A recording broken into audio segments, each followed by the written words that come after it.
qui ont permis, entre autres, bien sûr, ce n'est pas seulement Ouazzam qui a été à l'origine du retour de Mohamed V de l'exil, mais l'Algérien que je suis a participé à cet événement.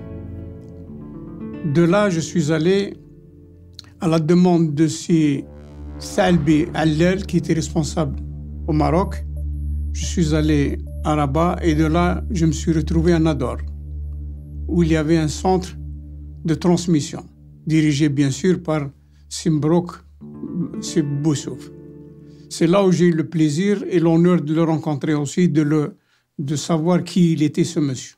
Ce que l'on peut résumer, c'est que Boussouf était un homme extrêmement organisé, qui avait une vision, non seulement une vision immédiate pour le règlement des problèmes, pour l'organisation de ses structures et de ses services, mais qui voyait également extrêmement loin.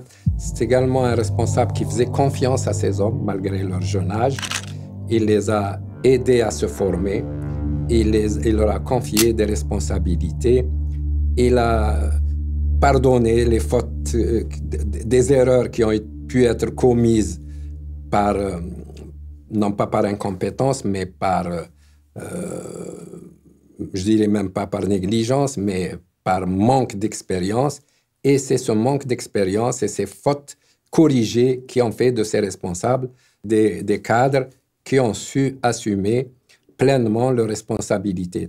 Boussouf également était un visionnaire dans la mesure où tout ce qui était innovant en matière de technologie l'intéressait, de même qu'il pensait sérieusement à l'après-indépendance. Il était extrêmement confiant en ce qui concerne l'indépendance du pays, qu'il savait inéluctable.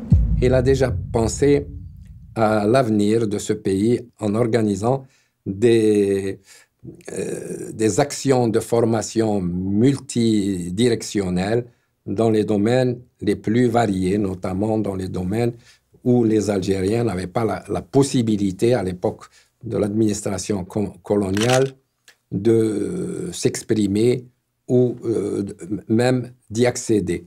C'est le problème des hydrocarbures, c'est le problème du génie mécanique, c'est le problème du génie nucléaire, c'est le problème de l'aviation, le problème de la marine, le problème des transmissions également, qui fut une arme extrêmement utile pour les liaisons du FLN à l'extérieur et de l'ALN également entre les différentes unités de l'intérieur et les commandements situés à l'extérieur. Mais il avait également un sens d'anticipation et chez certains, il pressentait ce qui allait réussir et ce qui n'allait pas réussir parce qu'il était en contact permanent avec ses cadres.